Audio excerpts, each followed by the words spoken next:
आज हम एक ऐसे टॉपिक पे बात करेंगे जो कि काफी ज्यादा समस्या बना हुआ है हमारे सीनियर सिटीजन पे, और जिस तरह का भी हमारा खान पान है उस हिसाब से सारे लोगों में देखा जा रहा है, वो है कॉन्स्टिपेशन।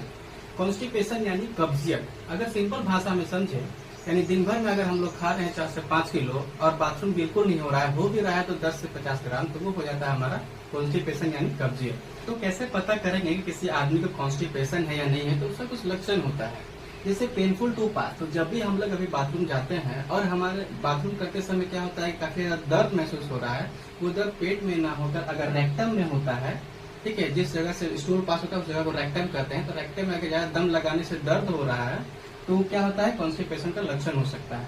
दूसरा है less day in ball movement. ये हो गया जैसे कि हम लोग खा तो रोज रहे हैं, लेकिन जो स्टूल का टाइमिंग है वो अल्टरनेट हो गया, यानी 2 दिन 3 दिन या 4 दिन का अगर स्टूल पास हो रहा है, वो क्या होता है, इससे क्या होता है कि कॉन्स्टिपेशन का दिक्कत, यानी ये भी एक कारण ही है कॉन्स्टिपेशन का। स्टूल हार्ड और ड्राई। अगर हम लोग डिहाइड्रेटेड रहते हैं, कभी पानी कम पिए हैं, तो इससे क्या होता है कि स्टूल जो है हार्ड हो जाता है, ड्राई हो जाता है, जो पास होने में दिक्कत होता है। ठीक है, इसी कारण जो है हमारे रेक्टम में दर्द महसूस हो जाता है, तो वो भी एक लक्षण ही है कॉन्स्टिपेशन का।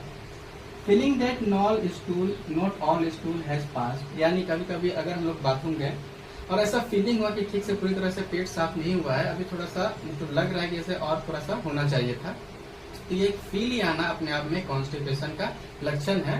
तो अगर ये सब दिक्कत हो रहा है तो ये सब एक कॉन्स्टिपेशन का निशानी ही है। तो देखते हैं ये आखिर होता क्यों है, इसका रीजन क्या क्या है।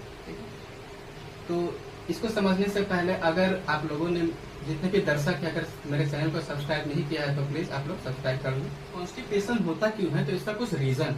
पहला रीजन है हमारा ट्रेवल। ट्रेवल कैसे एक रीजन बनता है, जैसे हम लोग कभी कभी ट्रेवल करते हैं तो उस समय अचानक जो प्रेशर आ जाए तो उस प्रेशर को हमें कंट्रोल करना पड़ता है, क्योंकि अगल बगल जो होता है बाथरूम का व्यवस्था होता नहीं है। तो उस प्रेशर को कंट्रोल करने के कारण हमें क्या होता है कि आगे चल के वो दिक्कत हो सकता है कॉन्स्टिपेशन का। ठीक है।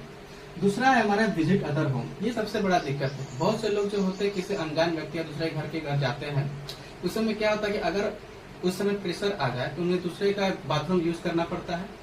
और उस समय बाथरूम यूज करने समय क्या होता है कि हालांकि ऐसा होता है कि बाथरूम करते वक्त जो है गैस और फाट तो निकलता ही है, तो उस आवाज को दबाने के लिए क्या करते हैं, नल चालू कर देते हैं और उस प्रेशर को कंट्रोल करना स्टार्ट करते हैं, जो आगे चल के कॉन्स्टिपेशन का कारण बनता है। तीसरा है इग्नोर प्रेशर। अगर हम लोग कभी क्या करते हैं कि बहुत जरूरी काम कर रहे हैं और उसी समय प्रेशर आ जाए तो क्या करते हैं, प्रेशर को इग्नोर करना स्टार्ट करते हैं। ऐसे करते करते अगर 3-4 बार प्रेशर आ जाए, उसको इग्नोर करना स्टार्ट कर रहे हैं, तो प्रेशर आगे चल के क्या होगा, वो स्टूल जो है वो हार्ड हो जाएगा और वो आगे चल के कॉन्स्टिपेशन का कारण बनेगा। डिहाइड्रेशन, पानी कम पीना।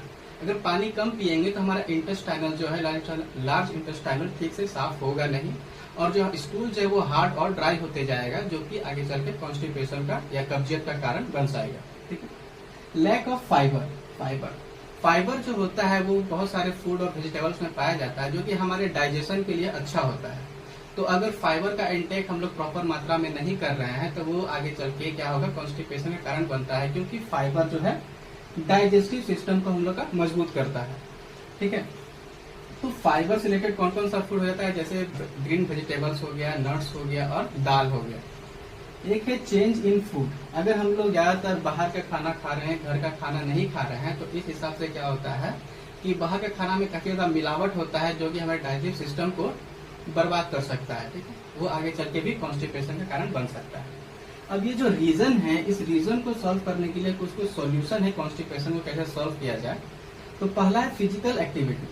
फिजिकल एक्टिविटी का ये मतलब नहीं कि सुबह उठ के हम 2-3 किलोमीटर दौड़ने निकल जाएं। इसका मतलब ये हुआ कि हम लोग को कुछ ना कुछ दिन भर में काम करते रहना चाहिए, ताकि हमारा पूरा बॉडी मूवमेंट काम करता रहे। ठीक है।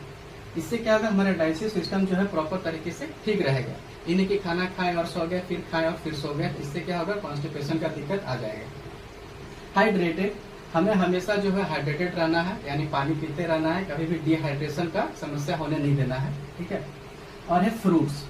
फ्रूट्स कहने का मतलब है कि कोई लगता है फ्रूट्स कह दिया, इसका मतलब सेब और अनार ही होता है। यानी जिस सीजन में जो फ्रूट्स मिल रहा है, चाहे फाइबर के लिए होता है, जैसे खीरा हो गया, ककड़ी हो गया, जो भी वाटरमेलन, जो वाटर ज्यादा होता है उस फ्रूट्स में, वो फ्रूट्स खाइए, सीजनल फ्रूट्स खाइए, वो भी क्या होता है, डाइजेस्टिव सिस्टम के लिए अच्छा होता है। और कुछ आयुर्वेदिक इलाज है, जैसे त्रिफला चूर्ण होता है, या फिर जो सुबह सुबह प्रेशर लाने के लिए चाय पीते हैं, उस हिसाब से अगर वो अजवाइन का पानी गर्म करके पिए, इससे भी क्या होता है, कॉन्स्टिपेशन ठीक हो सकता है।